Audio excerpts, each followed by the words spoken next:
Nós estamos na hora de desacatar, entende?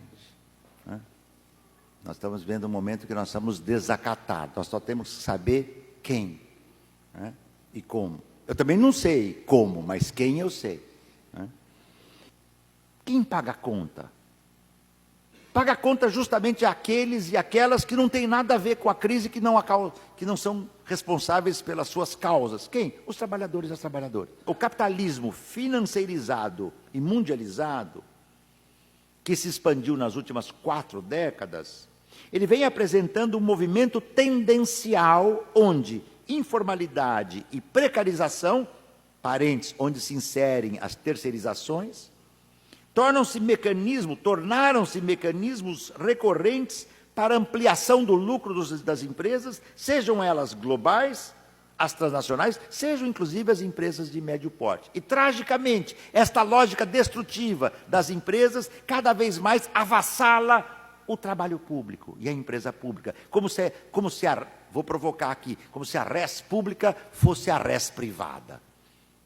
Em plena crise global que se desencadeou a partir de 2008, inicialmente nos países do norte, Europa, Estados Unidos e Japão, esse quadro se intensificou ainda mais e nos faz presenciar, este é o ponto, uma corrosão intensa do trabalho contratado e regulamentado, tayloriano e fordista, que foi dominante, tá certo? No Brasil, desde a CLT, não é? CLT foi a consolidação da lei do trabalho, vou falar isso mais adiante, de 43, depois eu volto a ela, e que desde a década de 90, com Fernando Collor de Mello e depois Fernando Henrique Cardoso, e tristemente não sofreu uma contraposição vigorosa, senão um abrandamento em alguns pontos, mas uma liberalização em outras dos governos Lula e também Dilma.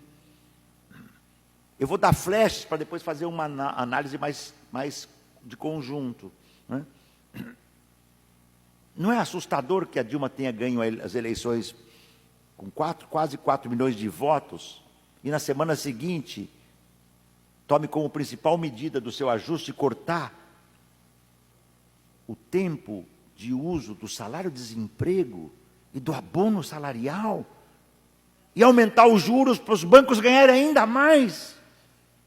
Entende? É assustador. Quer dizer, essa era a proposta que nós sabíamos que o Aécio ia fazer. Entende?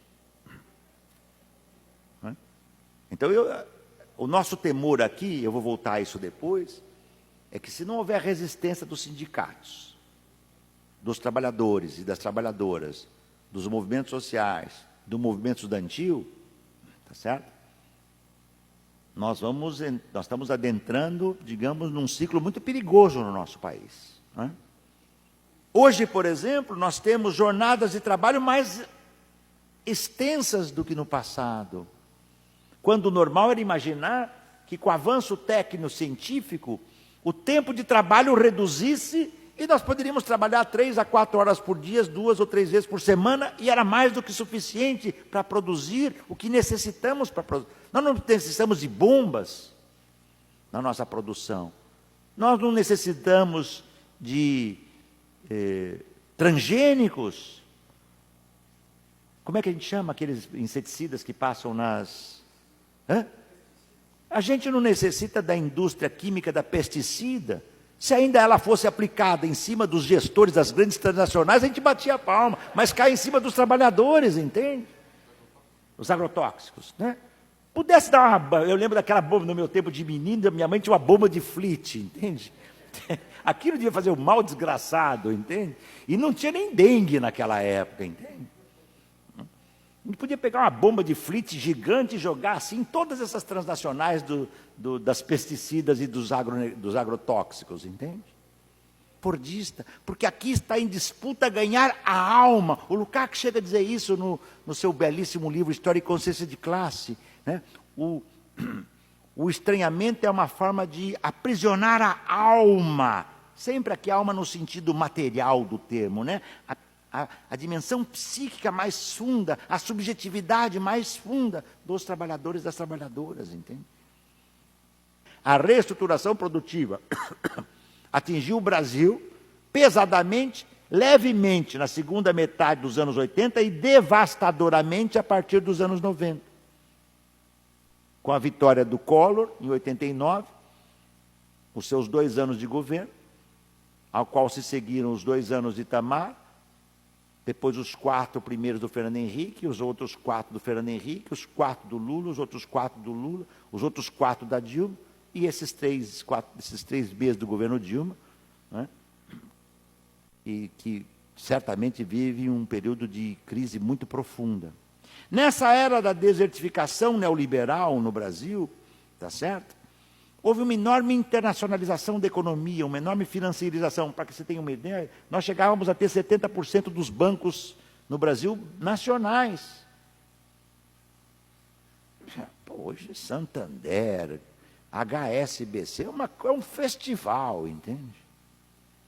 É um festival, porque esses bancos adquiriram outros bancos brasileiros, fundiram-se, ou bancos públicos e se esparramaram para cá. Citibank, tantos outros, né? Houve um processo, digamos assim, de quebra da legislação social protetora do trabalho, né, intensa nos anos 90 com o governo Fernando Henrique Cardoso. Fernando Henrique hoje está aí, né? Ele fala em todo espaço, ele está bonitão, né? Com 80 e tantos anos, arrumou uma namorada com 30 e poucos, bom, e com a ciência na saúde avançada como está, qualquer um rejuvenesce, entende? Qualquer um, e ele está aí, pá, né? Quem vê pensa que o governo dele, o desertificador neoliberal, agora está pintando como, quer dizer, o governo do Fernando Henrique Cardoso saiu do seu segundo mandato pela porta do fundo. Ele tinha um nível de desaprovação maior do que o da Dilma hoje, hein? Ele está falando, babando aqui, mas se lembrar, o dele era maior, a desaprovação. E nós sabemos que a Dilma está, a ladeira, né? Essa ladeira, né? Que ladeira é essa? Essa é a ladeira, não é da preguiça, entende? Mas da velocidade. O Fernando Henrique estava pior. Eu me lembro bem, segundo mandato do Fernando Henrique, 98, 2002. A crise de 99 descompensou o país, né? Arroxo. Quando ganha o Lula as eleições, houve um movimento, digamos, ambíguo. O primeiro governo Lula, tá certo? Ele, digamos, avançou em medidas destrutivas que o governo Fernando Henrique não tinha conseguido fazer. O primeiro governo Lula, ele qualificou-se para mostrar que ele era um verdadeiro servo do capital. É uma tragédia o que eu vou dizer aqui agora, é a minha opinião. Eu preferia dizer o oposto disso, mas eu estou falando aqui como analista, né? Um analista que milita, mas eu estou tentando fazer uma análise, porque se a minha análise está errada, depois eu vou ter que dizer que eu errei, né? O governo Lula, vocês se lembram, privatizou os setores da Previdência Pública, liberalizou os transgênicos, aumentou o superávit primário, quer dizer, tudo aquilo que o PT sempre tinha sido historicamente profundamente contra. Mas é preciso dizer também que, de modo oscilante, né, algumas reformas trabalhistas que o governo Fernando Henrique tentou implementar, o governo Lula, pela pressão dos sindicatos, inclusive das suas bases, da CUT, de outros sindicatos, como Força Sindical, mais à direita, com lutas pela esquerda, as cisões do interior da CUT, né? Essas medidas, lembram-se da reforma sindical e trabalhista? Era uma reforma medonha, né? Eu fui asperamente crítico, aquilo caía bem no figurino do Fernando Henrique Cardoso.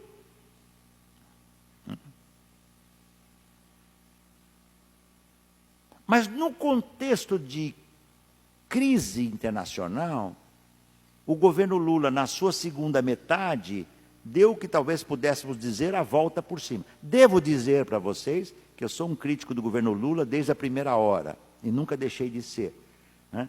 Mas, por suposto, todo mundo aqui, ou uma parte dos que estão me conhecem, né? Eu sempre fui um crítico pela esquerda do Fernando Henrique. Minha crítica nunca foi de direita, né? Nunca. E é muito importante, nesse momento, nós sabermos de que lado que nós estamos nessa brincadeira. porque tudo que é sólido está derretendo. O governo Lula, qual foi a sua grande articulação? O Lula é um gênio da política. É um gênio. É o Getúlio redivivo. Até que ponto? Ele chama Deus e o diabo, deixa o diabo aqui para mim, para não criticar, colocar em mal, e ele concilia os dois, e os dois saem abraçados depois, entende? Sai, diabinho, vem cá, vamos lá em casa, vou te apresentar a Maria, vem cá que eu vou te apresentar a Silva, vamos tomar um... Entendeu? O Lula é um gênio da conciliação. Sempre foi, é um homem da conciliação. Eu devo dizer que eu não gosto dos conciliadores, tá? Eu não gosto, tá? Representante, para mim, ou é do capital ou do trabalho. Quem concilia, como diz genialmente o nosso Chico Buarque, esse é grande, me inclua fora dessa, me inclua fora de conciliação. Tá? Mas o projeto do Lula, para falar de modo breve, eu quero agora tentar dar uma pista, como é que está a crise atual e o trabalho. O projeto do Lula foi fundamentalmente assim. Os capitais vão ganhar como nunca ganharam. Os bancos, o Lula disse isso umas 150 vezes, repete até hoje, ele tem inteira razão. Ele diz, não eu, ele diz, os bancos nunca ganharam tanto no Brasil como no meu governo. Ele tem razão. Como ele não é muito, digamos, familiarizado e não gosta muito de estudar, ele poderia dizer, eu e a ditadura militar, porque a ditadura militar, os bancos ganharam muito dinheiro também. Mas ele, como não sabe direito, ele já militava naquela época, mas ele não gosta de estudar, ele disse para mim que era bobagem estudar, numa entrevista que eu fiz com ele. Ele disse, inclusive, no ABC, nos anos 77, 78, estudante deve estudar, trabalhador deve trabalhar. Quer dizer que o trabalhador não pode estudar? Vai ter que ser sempre trabalhar? E o estudante vai ser um eterno estudante? Pobre do estudante que não trabalhar, ele vai terminar a faculdade, vai ficar desempregado. Mas tá bom. Né? Não quero ser mais duro do que o Lula merece. Né? Até porque nós temos muitos problemas para enfrentar. Mas o governo Lula tem uma coisa genial. Os de cima vão ganhar muito, os de cima, agronegócios, grande indústria, empreiteiras. O Lula pegou a empreiteira e disse, vamos lá na Venezuela, eu te apresento para o camarada Chaves, vocês constroem ponte até onde não precisa, põe ponte no oceano, entende? Eu levo também, aproveito, eu levo, claro, vocês vão pagar meu hotel, né? Claro que vamos, Lula, presidente, nós pagamos no melhor hotel da Venezuela. Não, eu prefiro ficar lá no Caribe, tá bom, no Caribe, tá? Eu levo também para a Bolívia e te apresento o camarada Evo Morales e também passo no Equador. Ela pegou o empresariado brasileiro e disse, vamos saquear lá fora, nós temos que ser transnacionais. O empresariado foi. Deu esse quiprocó todo que vocês estão vendo hoje. Né? Esta associação entre empresariado empreiteiro e governo do PT. Deu essa confusão que ninguém sabe onde vai parar. Mas o Lula e o seu projeto tinham uma outra posição no outro ponto. Ele diz, os de baixo, os pobres, têm que ganhar um pouco. É pouco, mas tem que ganhar. Então, a Bolsa Família. Se vocês compararem o quanto se gasta com Bolsa Família, com quanto gasta com a dívida pública que remunera os bancos, vocês vão perceber a diferença, é brutal. Ganhou a eleição de 2006 com muita dificuldade. No primeiro turno, o povão não votou no Lula. Ele vai suar até o segundo, ele vai ganhar suado e vai ser no último minuto do segundo turno. Claro que o Lula tinha vantagem de ter, debatendo com ele, o Alckmin, entende? Isso ajudava, né? Tá? No segundo turno, dá para entender que o Lula termina o seu mandato com 80% de aprovação. Entende? O empresariado babando de felicidade, dizendo, esse é o nosso cara. Até o Obama disse, ele é o cara, entende? Já imaginou o Bush chegar para você, você falar, você é o cara? Sabe o que eu ia fazer? Eu ia baixar e falar, você quem? Quem está atrás de mim aqui, entende? Eu não, cara pálida, né? Quem é que está atrás? Eu estou fazendo um pouco de um desenho muito simples aqui, porque esse tema me levaria, né, algumas horas, eu não posso fazer isso. Eu já escrevi vários artigos, tento fazer com... Como eu nunca fui intelectual neutro, eu não posso dizer para vocês que eu estou fazendo uma análise neutra, que vocês iam estar gargalhados, e eu também, entende? Mas eu tento fazer uma análise com algum rigor. O Lula foi um governo espetacular da conciliação capital e trabalho. Tá? Espetacular. Obrigado. Em 2010, a realidade já não era mais a mesma. Porque, fundamentalmente, o modelo econômico implantado no governo Lula era assim. O Brasil é produtor de commodities. Este é o nosso eixo. Nós desindustrializamos e fizemos uma espécie de regressão neocolonial. Nossa prioridade não é indústria, é commodities. E vamos exportar para a China, para os Estados Unidos, para a Europa, etanol, soja, minérios, né? As chamadas commodities, as mercadorias, digamos assim, de baixo valor agregado, como se costuma dizer. Mas como esse mercado externo em crise se retraiu, cada um ponto que a China decresce no seu crescimento é uma hecatombe para os que exportam para a China, e o principal exportador do Brasil hoje é a China. O principal comprador, melhor dizendo, nós exportamos para a China. O governo Lula, o Lula recuperou uma ideia que ele tinha desde meados dos anos 70, que é vamos incrementar o mercado interno e compensar. Então, vamos fazer uma política de crescimento explosivo do mercado interno. 2006, 2005, 2004, 5, 6, 7, 8, 9, 10. Como? Diminuir o imposto de automóveis, e a indústria automobilística diz, Lula é o nosso cara, igual a ele não tem. Ei, Lula é nosso rei, entende? Diminui o imposto da linha branca, os fogões e as geladeiras saíam cantando Lula lá, entendeu? Porque, claro, a indústria da construção civil teve isenção de impostos, não é? E nisso teve uma coisa positiva, que foi a construção de casas populares, mas não vamos esquecer que quem construiu as casas populares são as grandes empresas, não vamos esquecer que o Bolsa Família é pago por cartão de crédito e é gerenciado pelos bancos. Tá? E assim, quer dizer, compensou, e o país criou 12 milhões de empregos, entende? Quanto no governo Fernando Henrique houve durante os 8 anos, tá certo? Liofilização de empregos, quer dizer, o governo Fernando Henrique ligou a geladeira a todo vapor e o fogo a todo vapor. Congela o desemprego e torra para ele derreter. O Lula vem com todos os limites, o Márcio Postman, meu querido amigo e militante intelectual do PT, publicou um livro que eu publiquei na minha coleção, com muito orgulho para mim. Márcio é uma figura respeitável, temos uma relação pessoal forte há anos. Né?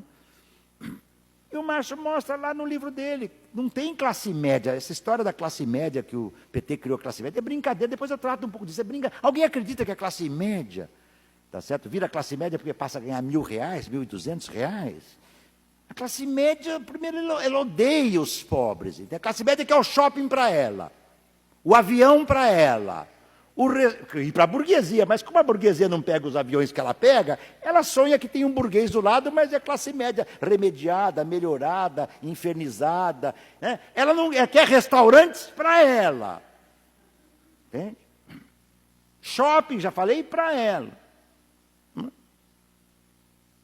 O que o governo Lula fez, se eu pudesse dizer aqui, a pirâmide do trabalho, não a pirâmide social das casas, a pirâmide da classe trabalhadora, no Brasil era assim. Uma larga classe trabalhadora empobrecida na base e uma pequena classe trabalhadora, digamos, melhor remunerada no topo. Isso era antes do Lula. No governo Lula, eu não tenho aqui, mas é mais ou menos como se fosse isso aqui, ó. Né? Criou-se uma classe média, só que aqui mais inchada.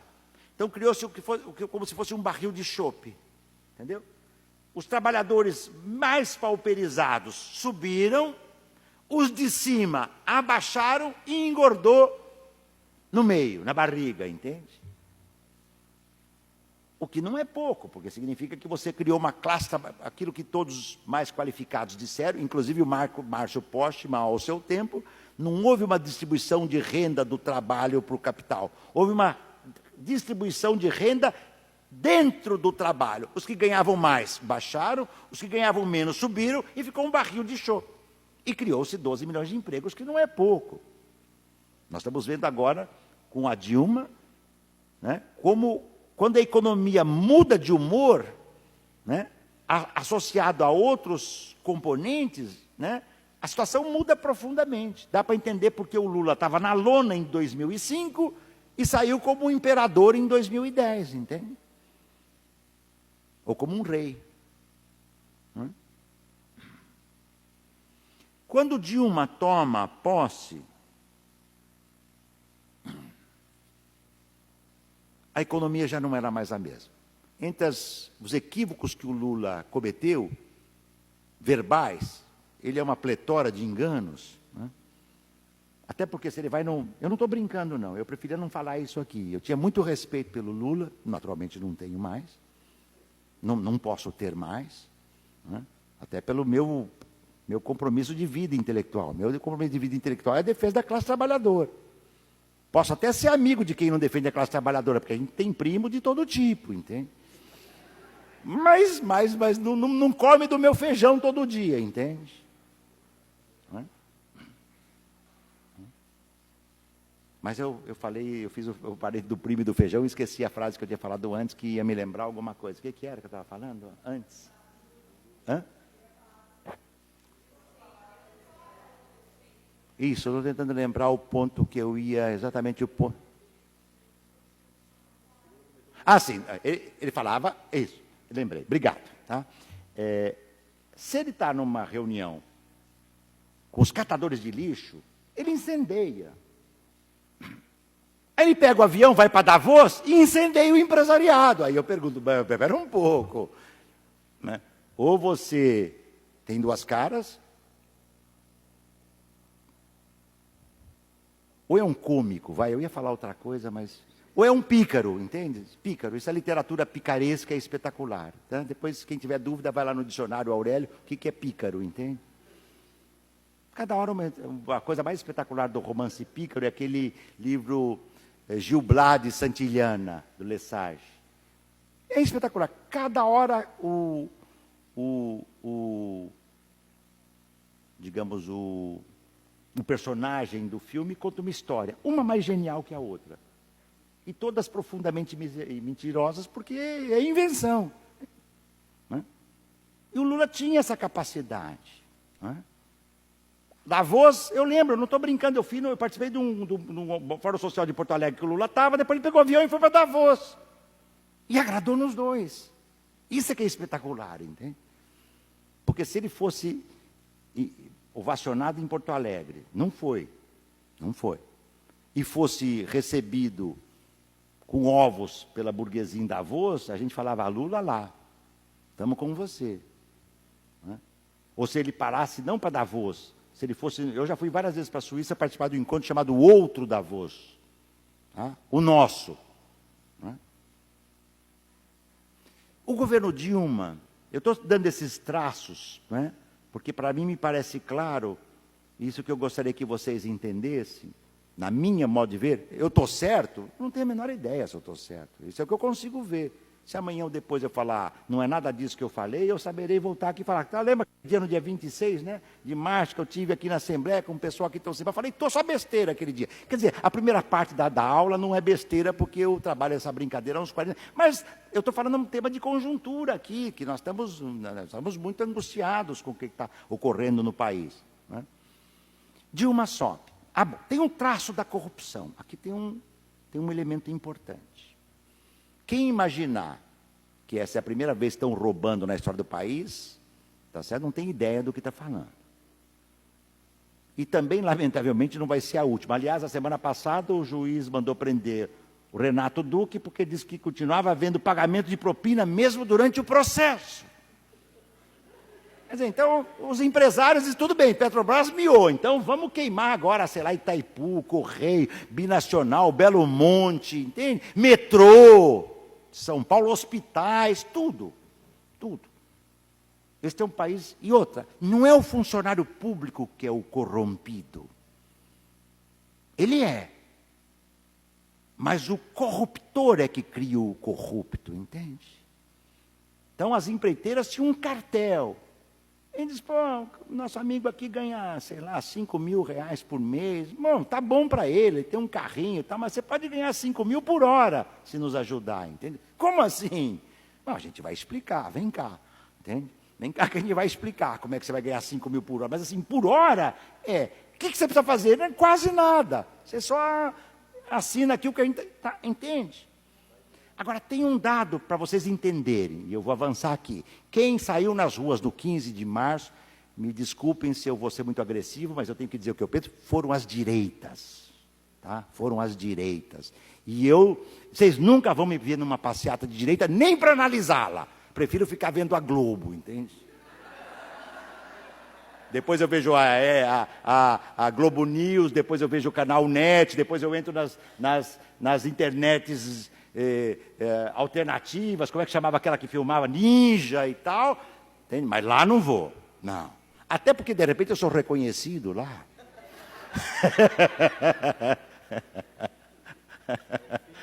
Meu fim da carreira, não. A carreira, se o fim, eu me aposentava. A tragédia, então, por enquanto, eu estou falando do governo do PT. Não é por acaso que eu me filiei ao PSOL. Ah, mas então, por isso que o professor está falando aquilo, porque ele é do PSOL. Mas é público, nunca escondi nada. Eu não sou um intelectual neutro. Eu me filiei ao PSOL depois de ser 20 anos militante do PT. E se quiserem saber, antes do PT também tinha alguma atividade. Era bem menino, mas já tinha. Porque eu sou um intelectual engajado. Eu não sou o intelectual que fala o que o partido manda. Aliás, nunca o partido mandou, nenhum mandou em mim. Eu sou o intelectual que fala com a minha pesquisa, com os meus valores, o que é a minha reflexão, o que é a minha ciência, o respeito que eu consegui conquistar, tá certo? Em vários setores. Eu tenho os setores da burguesia que dizem, esse cara é duro negociar, conversar com ele, mas a gente tem que respeitar. Como a gente respeita alguns intelectuais da direita, que são os nossos inimigos viscerais, mas pelo menos sabem o que estão pensando. E é ótimo quando você debate direto e diz, aquele é o inimigo. Delfim Neto, inimigo. Não paira a menor dúvida, entende? Mas ele defende o governo Lula. Bom, isso mostra que o Delfim nunca mudou, então alguém mudou. Delfim nunca mudou, tá? Nunca vi o Delfim. Olha, e se quer mudar, é fácil. Eu nunca vi o Delfim chegar e falar, faço autocrítica, porque eu fui o ministro da pior ditadura que esse país teve na sua história republicana. Aí dizia, pô, legal, pelo menos o cara tá velhinho, tá com medo do inferno, tá certo? E resolve fazer uma penitência. Tá bom, tá certo? Mais 15 eu tenho? Pô, tá bom demais, 15 eu termino aqui, né? Dilma sobe e o modelo do PT esgotou. Não dá para fazer uma aliança com o PMDB.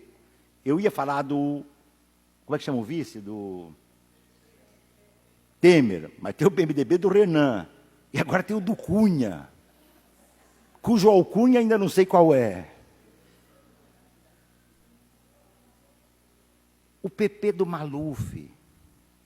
Os PLCs, PCLs, entendeu?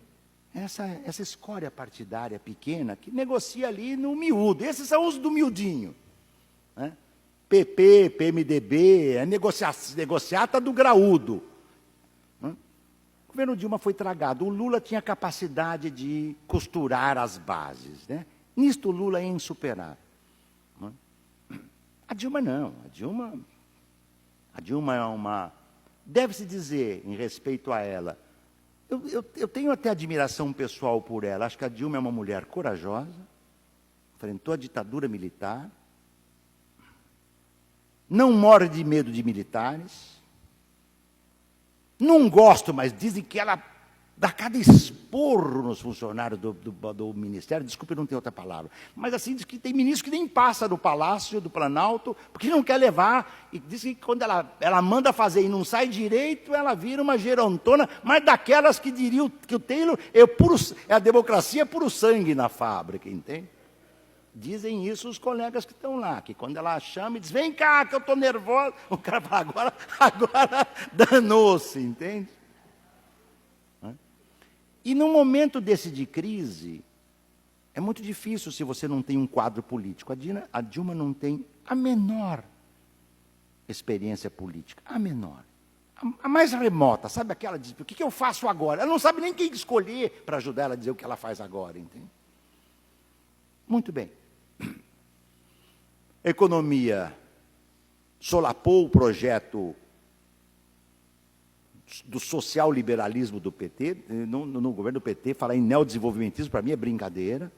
Depende do que eu chamo de neodesenvolvimentismo. Se for neodesenvolvimentismo social-liberal, foi isso que o PT fez. O neoliberalismo do PT não é igual ao neoliberalismo do Fernando Henrique Cardoso. Assim como o neoliberalismo do Tony Blair não é igual ao da Margaret Thatcher. Né? São vias diferentes do mesmo, mas são vias diferentes. Por exemplo, o Fernando Henrique jamais concederia o Bolsa Família, porque seria tirar um minguado ali do PIB e dar para os pobres. Ele levaria e punha no bolso dele e falava, vou para casa e vou comprar, vou almoçar em Paris, que é mais gostoso, entende?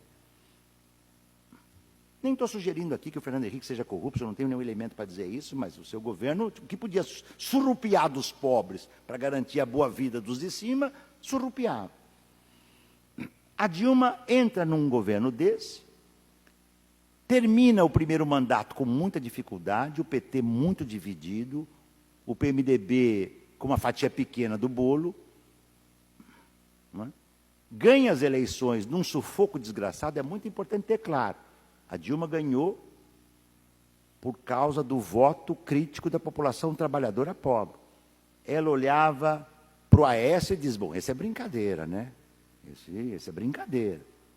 Não é? O governo da Dilma vai mal? Vai mal. Mas é melhor o que vai mal do que aquele que vai ser péssimo. Então vamos votar no que vai mal. Se não no primeiro turno, no segundo. E a Dilma teve que suar a camisa no processo eleitoral. Teve que dizer que não ia arrochar, que não ia fazer o programa do Aécio, que não ia chamar um banqueiro para dirigir a economia como a Marina chamava. Ela não ia dizer que banqueiro na economia, onde já se viu isso? Tirar direitos? Não, vamos aumentar, nem que a vaca tussa. Eu escrevi na Folha de São Paulo, a vaca nem espirrou e já estão fazendo a devastação, entende? A vaca nem espirrou, ela não tossiu ainda, ela nem espirrou, entende? Por que que a primeira medida do governo Dilma foi chamar... Sabe como era o nome do primeiro-ministro da Fazenda convidado pela Dilma? Trabuco. Vocês já imaginaram o ministro da Fazenda com o nome Trabuco, entende? Porra, Trabuco. O Trabuco para nossa... Mas ele também... Trabuco de um lado e para planejamento Tombini, entende? É para compensar. Se não tiver um pouco de humor, não dá, né? Não dá. Tá? Vocês tirem o humor aí, porque é duro para um intelectual de esquerda, né, dizer isso de um governo que no passado nós imaginávamos que pudesse ser a nossa esquerda, entendeu? Ou pelo menos a esquerda mais generosa. É triste, eu não digo isso com felicidade, né? Realmente não digo. Né? E acho que nós estamos num momento muito difícil da história do país. Né? O governo, o Trabuco não aceitou, veio o Trabuco II, o Trabucoso. Primeira fala desse senhor foi dizer que o seguro-desemprego era supérfluo, entende? Não, ele falou diferente, está no meu jornal, artigo da Folha da semana passada, o seguro-desemprego é extemporâneo. Claro, o cara é o segundo homem do Bradesco, entende? Imagina como vive esse senhor, a sua família. Imagina se o seguro-desemprego passa pela cabeça dele, entende? Bom, a rebelião popular instaurou-se em todas as classes sociais. Não pensem que as manifestações do dia 15 são das direitas. Centralmente, quem lá vai, eu não estou falando de Florianópolis, que eu não conheço, mas estou falando de São Paulo, Rio, de tudo que eu pude ver. Quem foi no 15 de março são as direitas. Grande contingente lá é o eleitor da Dilma, que odeia a esquerda. Eles não querem depor a Dilma porque é a Dilma, eles querem depor a Dilma porque ela é comunista, dizem eles, eu não sei, só porque ela usou o taier vermelhinho, entendeu? Mas era meio rosa, não era nem muito vermelho, entende? Elas acham que a Dilma é comunista, entende? Não é?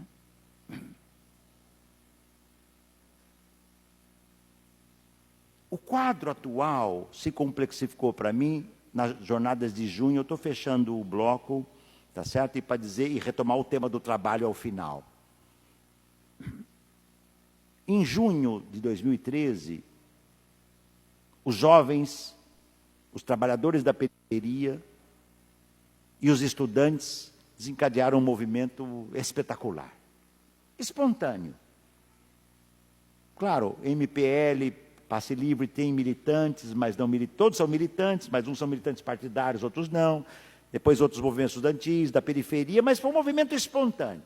Tanto é que os partidos, inclusive de esquerda, ficaram, o que a gente vai fazer? De repente, bom, vamos lá para as passeatas, entendeu? E de vez em quando eu via os fascistas lá dentro. Uma das passeatas que eu fui, eu falei, meu Deus, vou sair daqui, o que é que eu vou apanhar? Vou apanhar se tiver sorte, entende? Porque você via o nazifascismo babando ali, né? Mas, centralmente, naquelas manifestações, eram populares, estudantis, grupamentos descontentes, periferia, claro, utilizada por a direita que tentou instrumentalizar e não conseguiu, mas ela foi para as manifestações.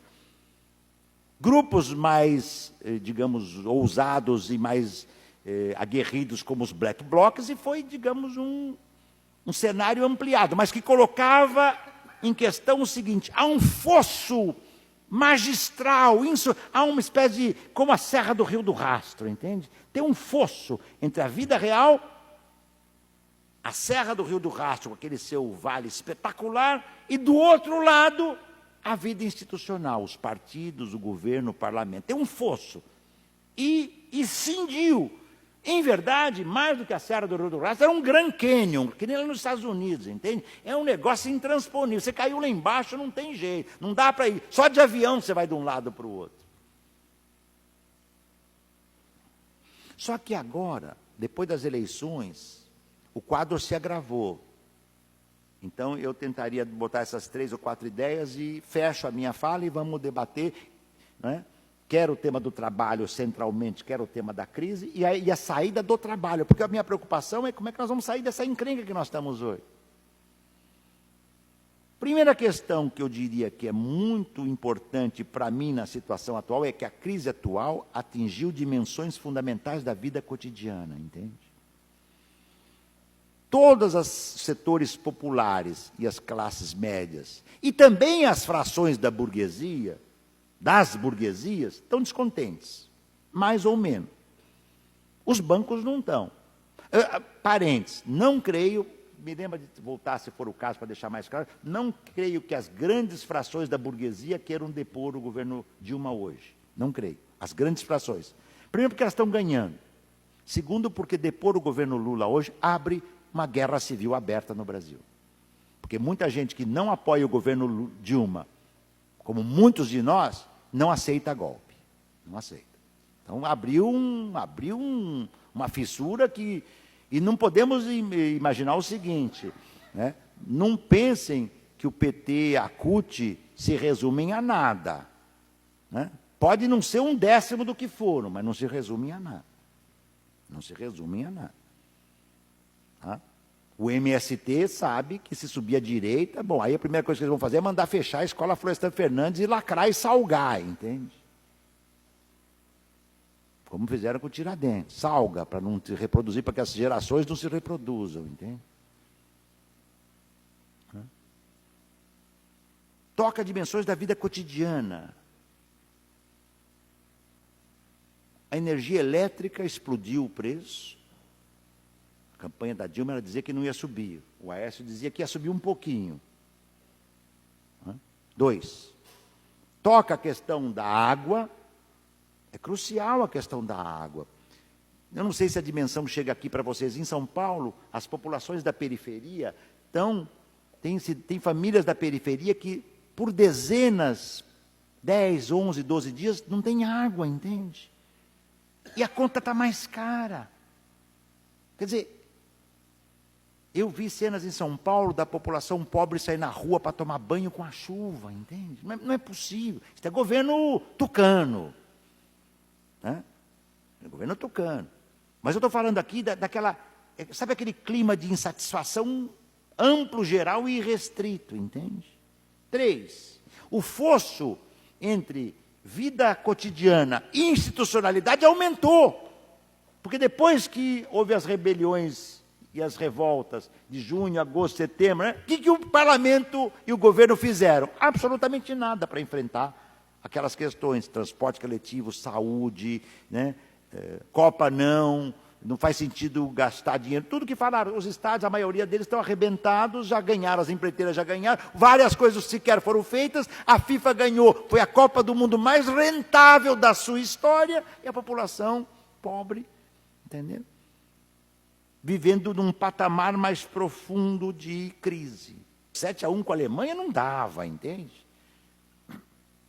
Não dava.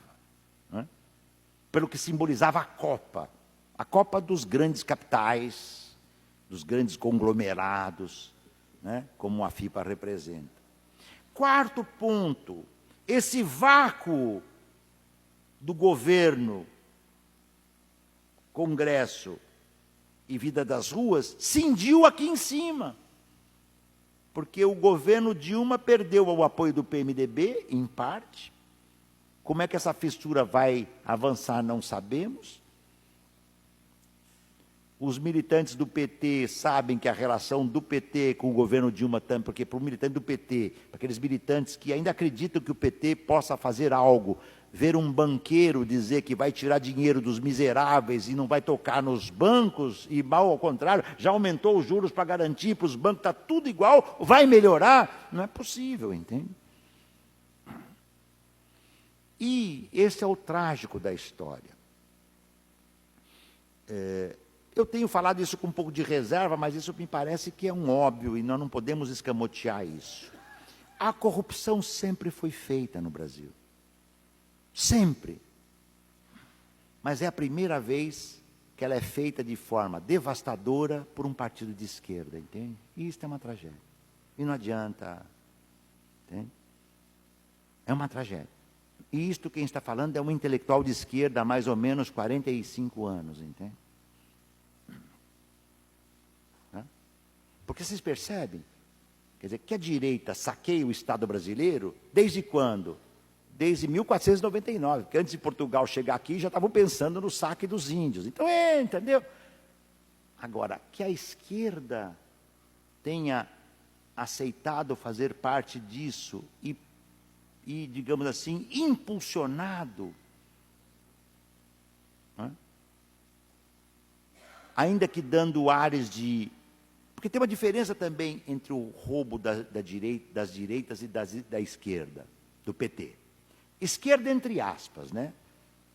Tá? Entre aspas. Não considero o governo, acho que em nenhum momento o PT fez um governo de esquerda no Brasil. Nenhum. É diferente, por exemplo, na Venezuela, com Chávez, que tocou em interesses duros e foi fustigado pela direita. Uma tragédia levou o Chávez embora e o governo Maduro está lá tentando, e a direita... né? A direita aqui está externando o ódio ao PT, porque quem conduz esses movimentos que nós estamos vendo agora são as classes médias conservadoras e reacionárias. Tomem muito cuidado com isso, hein? Não é o nosso movimento. Mas eu sou fora Dilma. Sim, fora Dilma para subir o Michel Temer?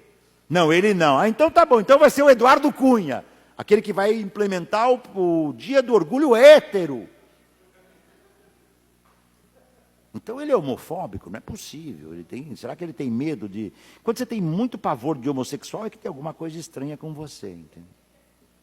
Mas eu odeio mulher que gosta de mulher. Bom, então é porque tem alguma coisa com você que você não quer falar, mas que está confuso, entende? Basta, né? Basta. Relação, afeto, sexualidade, homossexualidade, esse é um problema de foro íntimo que nós temos que respeitar. E para quem não sabe, homossexualismo existe desde o início da humanidade. Que a Igreja Católica esconda, ou tenha escondido durante milênios, para os padres fazerem no escurinho do cinema, é um problema da Igreja Católica, que vai ter que pagar por isso. Porque é fácil dizer que você, tá certo, é um cristão bacaninha e pratica, como é que chama? Crime com as crianças, como é que chama? E depois dizia que eram os comunistas que comiam as criancinhas, entende? No meu tempo dizia, comunista come criancinha, não é bem comunista que come criancinha. Não, tá bom, deixa eu provocar um pouco menos, já tá bom, né? Tá? Bom, resultado, nós estamos numa situação que é muito difícil. Se não subiu o Cunha, sobe o Renan Calheiros, bom, aí é demais, né? Perceberam? Se o Lava Jato for até o limite, já chegou no PSDB. O vice-presidente, o ex-presidente morto do PSDB, Sérgio Guerra, pegou dinheiro para travar, segundo a denúncia a ser comprovada porque também com relação ao PT, é tudo denúncia a ser comprovada. Mas, né? Ninguém inventa que deu 10 milhões para A, para B. Só um minutinho para fechar aqui, tá bom? Deu 10 milhões para A, para B, para C, porque vai ter que provar. Delação premiada, se você pode mentir para cacete, só que você vai dançar. Você só vai ter redução da pena se tudo que você falar, você provar e for verdade. Senão você vai dançar, porque você está ludibriando a coisa, você vai ter a pena duplicada. Esses empresários todos aí, e os da Petrobras, têm 50, 60 anos de cana já garantida. Então, se duplicar, vai para 120. Né? Só se ele for o espírita de longa duração. Foi espírita multigeracional, entende? Se ele for ateu, ele está danado, né? Ele está danado, entende? Né? Entende? Bom, se eu pudesse terminar, eu diria, é muito difícil o momento que nós estamos vivendo. A sensação que eu tenho é que o governo Dilma está completamente isolado. As bases que o apoiam estão muito descontentes, as bases que o apoiam.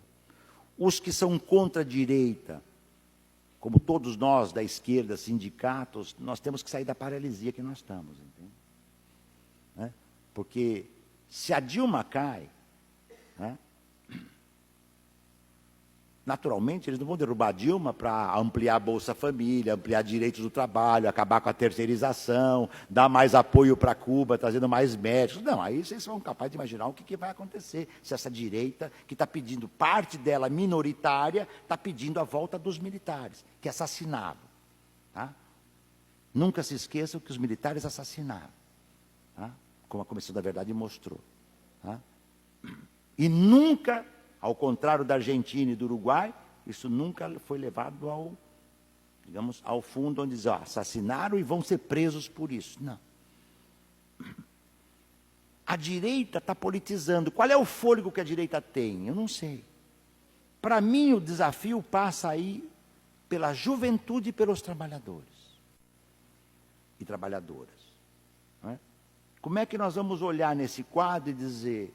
Eu acho que nós entramos numa situação do país que nós vamos ter muitas manifestações das direitas e das esquerdas. Estou falando aqui das esquerdas no sentido amplo, porque eu estou incluindo os movimentos populares de periferia, para mim são decisivos, para onde vai o MTST, para onde vão os movimentos das periferias. Por exemplo, o Vem para a Rua, esses movimentos da direita, vão tentar agora chegar na periferia para dizer que o movimento... Só tem branquinho rico nesses movimentos, tá? Mas eles, como isso pegou mal... Eles vão tentar levar os negros e os pobres para dizer, aqui tem, eu trouxe a minha empregada, eu trouxe a minha escrava, eu trouxe a minha serva, entendeu? E vai dar espaço para eles falarem. Tá? Mas o que é preocupante aí é saber como é que as periferias vão... Como é que os sindicatos vão fazer? Comprometidos com a luta dos trabalhadores. Como é que os movimentos sociais... Os partidos. Quer dizer, nós estamos... Eu queria estar errado no que eu estou falando. Nós estamos num movimento...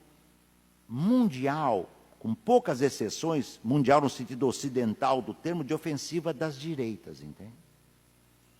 Com isso eu não estou dizendo, então nos resta defender a Dilma, o governo dela, melhor ele. Não, para mim não. Não defendo o governo Dilma porque é menos pior. Até porque eu não sei se é menos pior, porque o governo Dilma está fazendo o que a Aécio está fazendo, com uma diferença. Se o Aécio tivesse ganho, e tivesse começado com essas medidas, o Brasil estava incendiado agora. A Dilma ganhou, implementou as medidas do Aécio, e a direita está incendiando o país. Entende? Perceberam a confusão? E para terminar, primeiro, a crise política vai ter uma equação entre as classes. As classes burguesas, eu não creio que elas queiram depor a Dilma hoje, 26 de março, os seus núcleos dominantes. As classes burguesas. Mas amanhã, dia 27 de março, já não sei. As classes médias têm um ódio ao PT, é um ódio de classe. A classe média, se puder, luta pela tradição, pela família e pela propriedade, entende?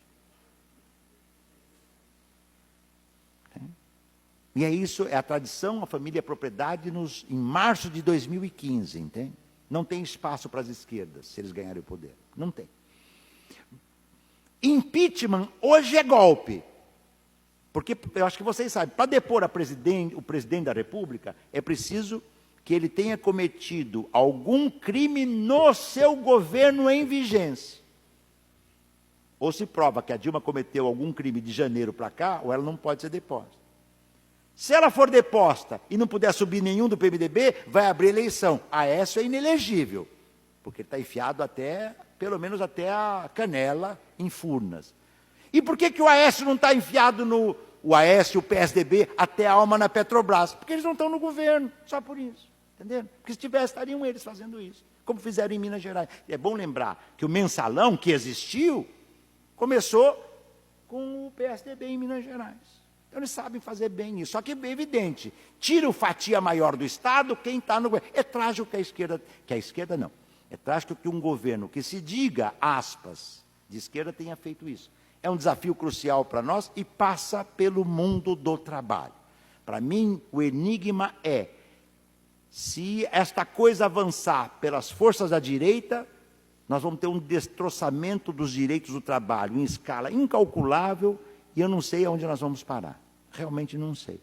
Se nós tivermos a capacidade de reposição, né? Mas aí tem que ter um esforço unitário, entende?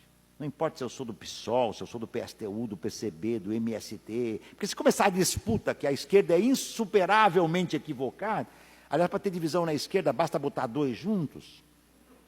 Nisso nós somos, eu estou falando nós, tá? Não eles, nós, insuperável. Tem dois de esquerda, tem cisão aberta. E provavelmente irremediável, entende? A direita está se juntando toda. Está juntando a direita, os liberais conservadores, os conservadores liberais, o pântano, os protofascistas, os fascistas, os neofascistas e os pós-fascistas, que nós não sabemos, pior que o fascismo, estão juntos. Entendeu? E eles querem a nossa cabeça. Bom, eu acho que eu falei demais, eu espero ter... E o que eu falei nessa última meia hora é a reflexão intelectual e política de um intelectual militante engajado.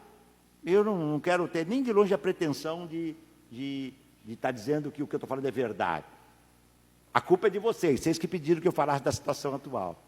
Como eu nunca deixei de falar o que penso, na ditadura a gente falava um pouquinho menos, porque senão a gente seria encarcerado e morto. Então a gente falava o que pensava, mas com mais cuidado. Na verdade, foi no início da década de 70,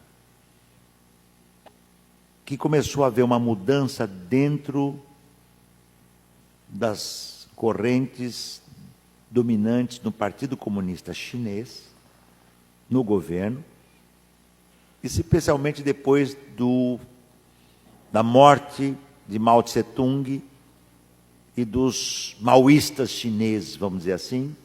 Subiu o Deng Xiaoping, lembram-se dele? E a partir daí começou a se desenvolver dentro da China uma ideia contrária. A China tinha, com Mao Tse-tung, especialmente durante a Revolução Cultural, a ideia de fazer um socialismo autárcico. Vamos fechar a China para o mundo e nós temos aqui condições de criar um modelo socialista que nos leve a um modelo comunista sem depender do mundo. Inclusive, você se lembra, João, que a China, inclusive, rompeu com a União Soviética. Quer dizer, e considerava a União Soviética um inimigo pior do que o imperialismo. Com a morte do Mao do Mao Tse-tung e a perda de influência dos maoístas no Partido Comunista e a vitória dessas correntes, na verdade há três grandes correntes que digamos, dialogam e disputam o Partido Comunista Chinês, até onde eu acompanho. Eu não sou um especialista na história do Partido Comunista Chinês, né? Longe disso. Mas a partir de 70, a China começa a fazer uma revisão para deixar de ser um país autárcico e fechado, para ser um país que começa a usar a sua força, um monumental mercado interno, uma monumental força humana de trabalho,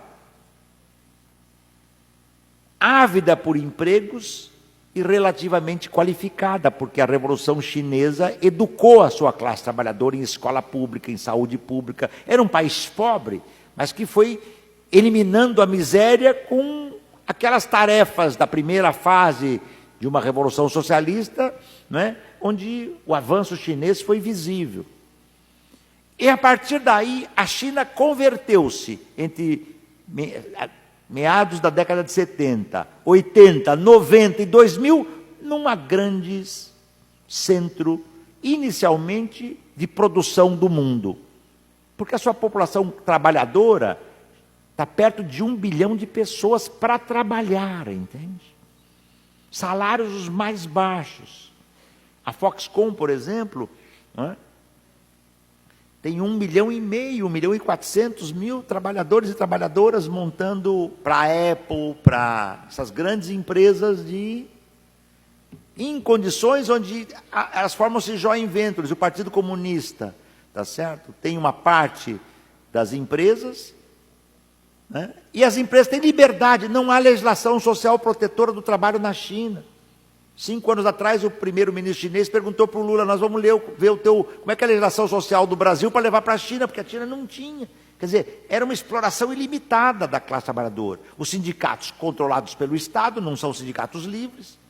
E começou a ter uma série de rebeliões na China nos últimos anos, greves. A China hoje tem pontos em que até o Walmart, tá certo, compra os produtos de produtores chineses. Ela, na verdade, é um centro produtor mundial. E isso faz com que, digamos assim, ela pôde ter criado um patamar de superexploração do trabalho muito superior à superexploração latino-americana e até mesmo à superexploração dos países asiáticos, né? Porque na China você tem um potencial maior, dado, no meu entender, por essa qualificação da classe trabalhadora comparada a países pobres e miseráveis como os nossos.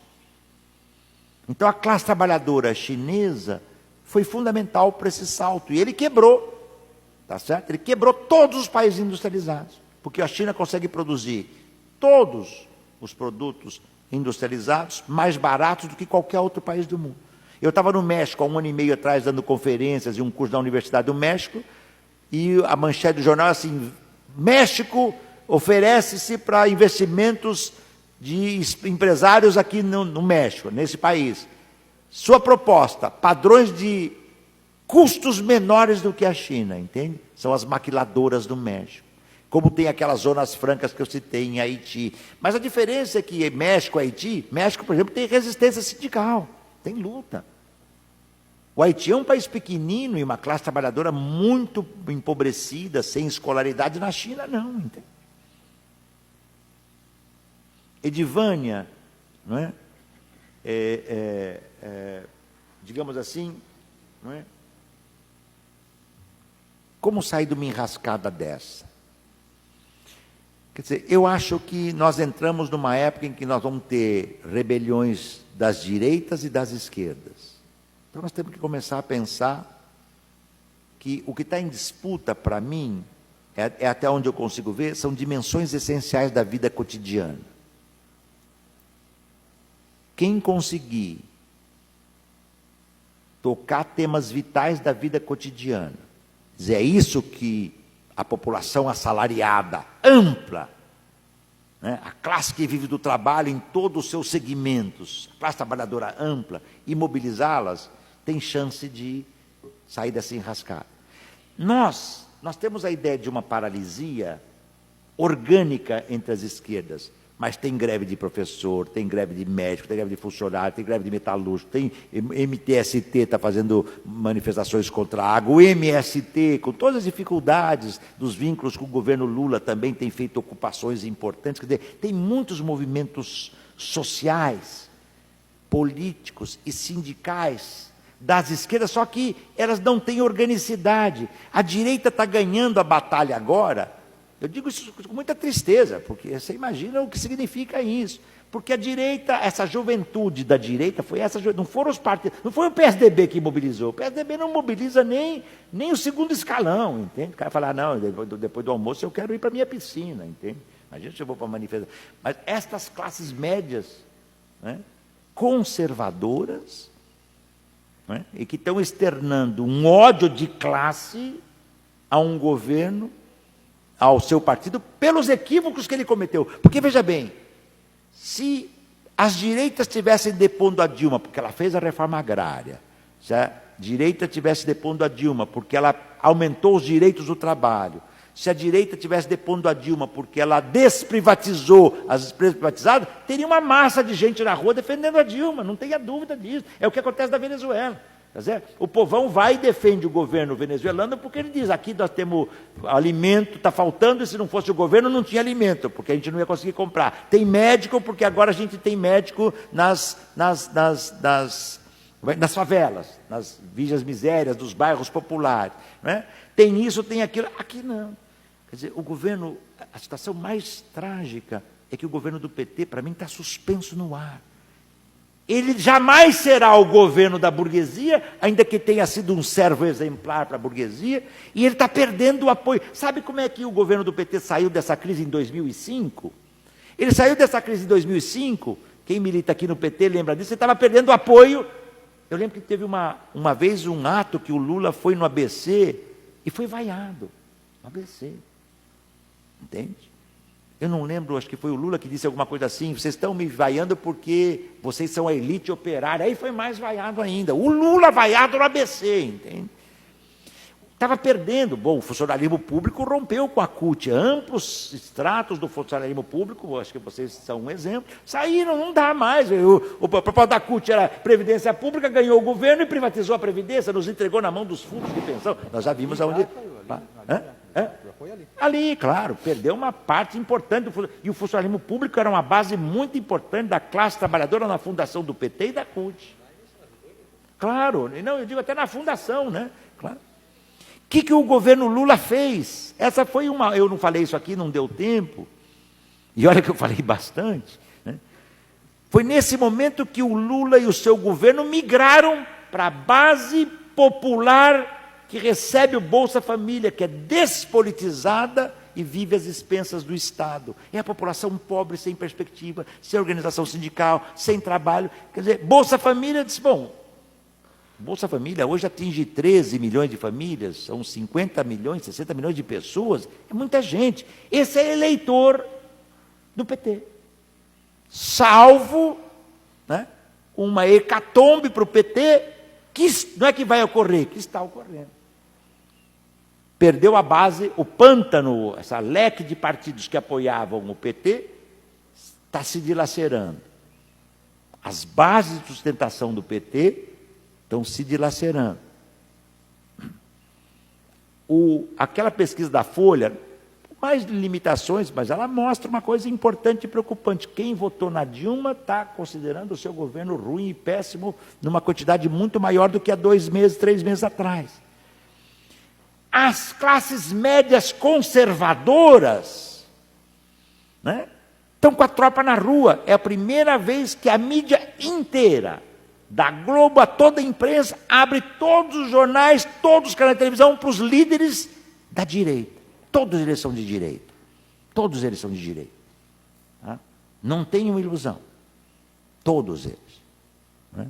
Eles dizem assim, não, nós estamos abertos para as classes trabalhadoras também, porque não existe classe mais importante que a outra, desde que ele não vá no meu shopping, desde que ele não vá no meu restaurante, desde que ele não venha ligar o som alto na minha rua, porque aí eu queimo a casa dele, entende? São essas camadas médias que estão rebeldes. Agora, para onde vão os setores populares que estão olhando isso e estão enfurecidos com as desmedidas do governo Dilma? Enfurecidos. Porque eu vi outro dia uma amiga querida minha que me escreveu um e-mail, filha de um grande sociólogo, maior de todos brasileiros, por certo, não é Fernando Henrique Cardoso.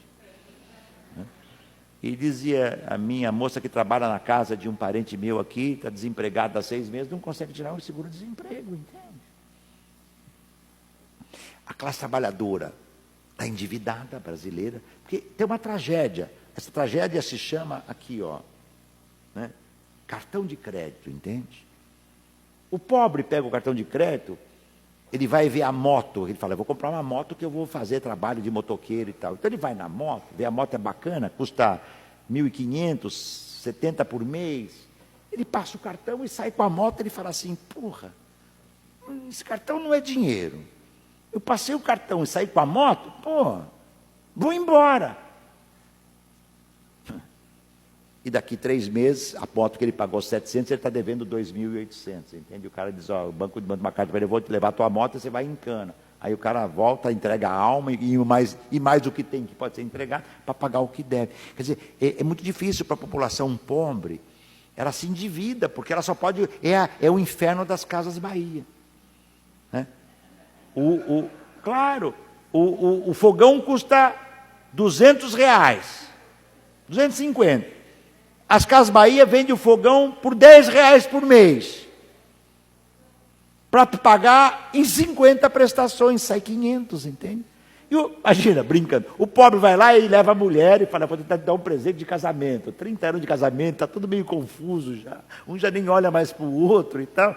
Ele leva ela lá para tentar reatar e dizer, esse fogão. Ela é vida, né? Porque o fogão lá está caindo aos pedaços. Puxa, você vai dar para mim? Puxa, mas que legal. Aí ele olha lá e falou, R$10, que é o anúncio fala R$10 por mês, mas a vista custa 300, ele não tem R$300. Mas a prestação ele vai pagar 600. Aí ela fala, mas são 50, 60 meses para pagar. Ele fala, ih, mas aí não dá para ele voltar atrás, senão aí cai tudo. Aí ele leva o fogão para casa e vai pagar em 60 meses. Eu estou brincando no exemplo, só que ele se endivida, entende? Então, alguma coisa como o endividamento da classe trabalhadora brasileira está perto de 30%. Não é? Está perto de 30%. O pobre, ele compra a prestação porque ele não pode pagar à vista. A família pobre, o homem pobre, a mulher pobre, ele compra porque é o único jeito que ele tem para pagar. Não é? Então ele está endividado. Quais são essas questões vitais, entendeu, Edivan? Nós temos que imaginar, a esquerda tem que pensar, porque veja bem, a corrupção não é uma questão vital. A corrupção é uma coisa horripilante, nefasta, estrutural do capitalismo. Não há nenhum país capitalista no mundo que não tenha corrupção, nenhum. O Vaticano é um antro de corrupção, é tudo santo lá, pelo menos durante o dia. Pelo menos durante o dia. Mas só tem, bom, o Papa, não vamos dizer que eu estou fazendo campanha contra o Papa, hein, por favor. Já tenho inimigos razoáveis, entende? E poderosos. Eu não quero um inimigo argentino, entende? Foi o Papa que demitiu toda a direção do Banco do Vaticano, não fui eu. Eu fecharia o banco, ele demitiu a direção. Entende? O que eu estou querendo dizer com isso? Nós temos que discutir quais são os laços orgânicos. Nós vamos ter que ter manifestações nossas contra as deles. A militância vai, mas a massa não. Agora, atenção. Num risco de golpe para valer, como que a periferia do Nordeste, os pobres do Nordeste vão agir? Aí é interessante a gente saber, nós não sabemos.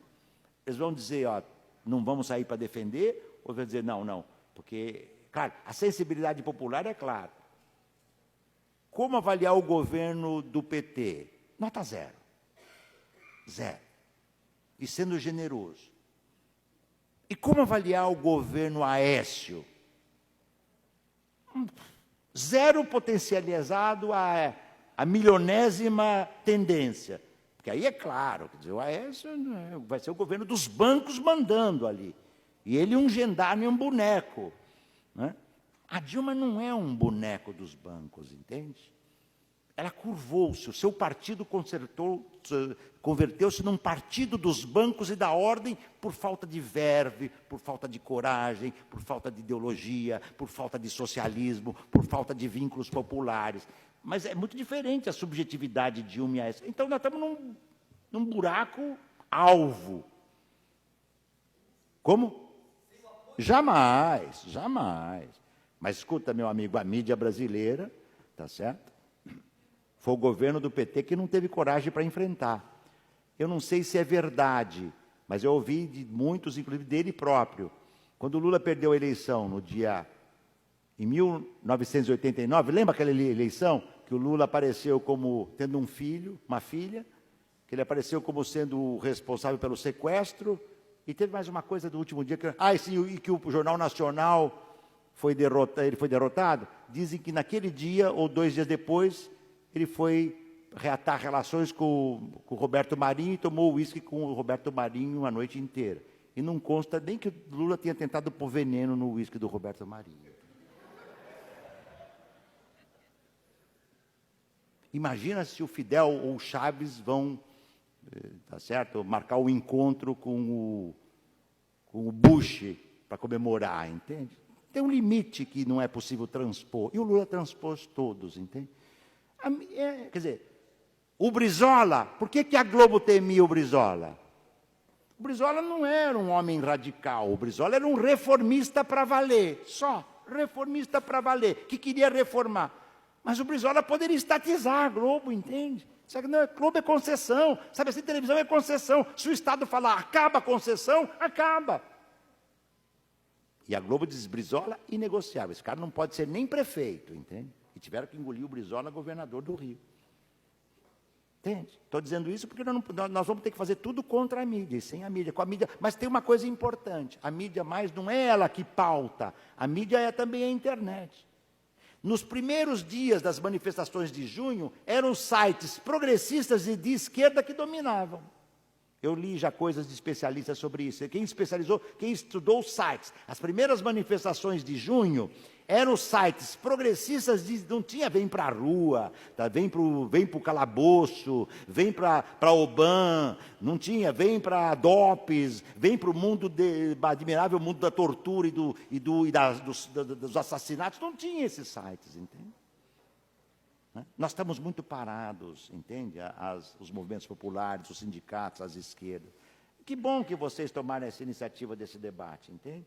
Ele até coincidiu, né? Acabou, foi pensado como, mas de repente, quer dizer, isso, entende? Tinha aqui o quê? 200 pessoas, 100 pessoas, 70, não sei. Né? Mas a gente volta aí, nós não podemos ficar parados vendo a direita dizer que vai nos fritar.